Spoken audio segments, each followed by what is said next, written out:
गीता अध्याय 2 श्लोक 38.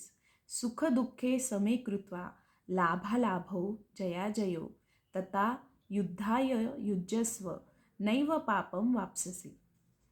सुख अथवा दुःख, लाभ अथवा हानी, जय अथवा पराजय यांचा विचार न करता तू युद्धाकरिताच युद्ध कर आणि असे केलेस म्हणजे तुला पाप लागणार नाही.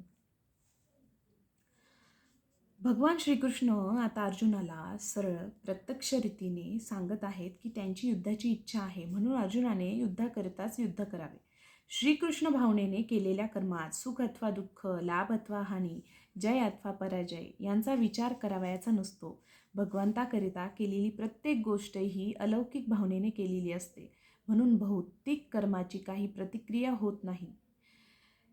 ज्या मनुष्याने कृष्ण भावना भावीत अशा कर्मांमध्ये स्वतःला संपूर्णपणे समर्पित केले आहे, तो इतरांच्या सामान्य कर्मातल्या प्रमाणे कोणाचाही मिधा राहत नाही किंवा कोणाचाही ऋणी राहत नाही. श्रीमद भागवतात असेच म्हटले आहे. जय योगीश्वर, जय श्रीकृष्ण.